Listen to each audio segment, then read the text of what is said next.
మంచి మాదిరిగా రిజల్ట్స్ వచ్చాయి. కనీసం ఇవేవి చేయకపోయిందంటే సరేలే ఇవన్నీ చేయలేదు కాబట్టి ప్రతిపక్షంలో కూర్చుంటున్నాము అనే దానికి అర్థం ఉండేది, ఇంత బాధ కూడా ఉండేది కాదు. కానీ ఇన్ని చేసిన తర్వాత, ఎప్పుడు చూడని మార్పులు తీసుకొచ్చిన తర్వాత ఇటువంటి రిజల్ట్ చూసినప్పుడు నిజంగా బాధ అనిపిస్తుంది. ఇంత జరిగిన తర్వాత కూడా ఏకంగా 40% ఓట్ షేర్తో ఈరోజు ప్రతిపక్షంలో ఉన్నాం. ఇంత జరిగిన పిమ్మట కూడా ఈ రోజు కూడా మనం చేసిన మంచి ఎక్కడికి పోలేదు.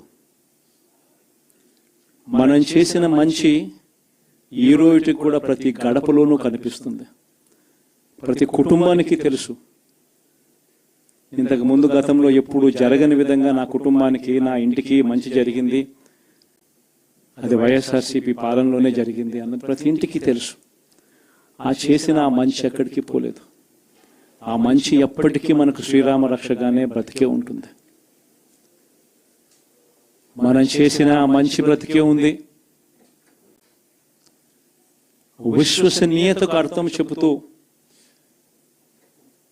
జగన్ ఏదైనా చెప్పాడు అని అంటే మాట తప్పడు, మాట మీద నిలబడతాడు, మాట తప్పని పాలనే తాను ఇచ్చాడు అన్న విశ్వసనీయతకు అర్థం చెబుతూ మనం అందించిన పాలన కూడా ప్రజలు మర్చిపోరు. ఈరోజు కూడా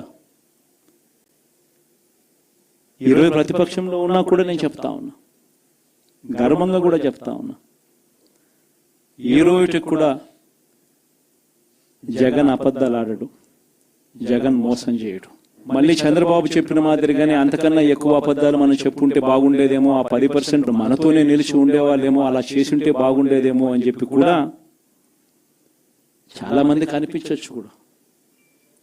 మరీ జగన్ ముక్కుసూటి మనిషి, మరీ జగన్ రాజకీయాలలో మరీ నిజాయితీగా ఉంటాడు, ఇంత నిజాయితీగా ఉండడం కరెక్ట్ కాదేమో అని. కానీ ఒకటి చెప్తా ఉన్నా, ఓడిపోయిన పర్వాలా, అధికారం కోసం అబద్ధాలు చెప్పడం, అధికారం కోసం మోసం చేయడం ధర్మం కాదనే, న్యాయం కాదనే జగన్ ఎప్పుడు నమ్ముతాడు. 2014లో కూడా ఇదే నమ్మాను.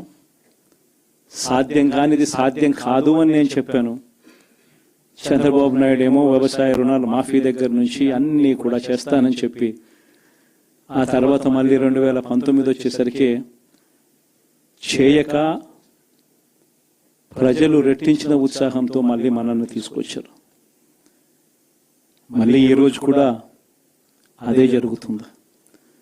2029 వచ్చే నాటికి వచ్చేసరికి చంద్రబాబు నాయుడు చెయ్యని హామీలను, మోసం చేసిన పరిస్థితులను ప్రజలు ఏ స్థాయిలో గుర్తుపెట్టుకుని మళ్ళీ మనల్ని ఆశీర్వదిస్తారు అనంటే, చంద్రబాబు నాయుడుకు సింగిల్ డిజిట్లలోనే నెంబర్స్ వచ్చే పరిస్థితి కూడా ఆ రోజు కూడా దూరంగా లేదు. ఇది వాస్తవం. ఈరోజు మనం చేసిన మంచి ఎక్కడికి పోలేదు. మనం విశ్వసనీయతతో చేసిన రాజకీయాలు కూడా ఎక్కడికి పోలేదు. ప్రజలకు మళ్ళీ దగ్గరయ్యే కార్యక్రమాలు, ప్రజలకు తోడుగా ఉండే కార్యక్రమాలు, ప్రజల తరపున పోరాటం చేసే కార్యక్రమాలు కూడా జరుగుతాయి. అసెంబ్లీలో బహుశా మనం చేయగలిగింది తక్కువే ఉంటుంది, ఎందుకంటే మనకు వచ్చిన సంఖ్యాబలం కూడా చాలా తక్కువే.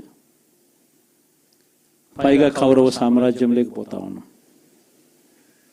ఏకంగా స్పీకర్ పదవికి తీసుకోబోయే వ్యక్తి ఎంత సిగ్గు లేకుండా సోషల్ మీడియాలో వైరల్ అవుతా ఉంది. వాళ్ళు మాట్లాడుతూ ఉన్న మాటలు.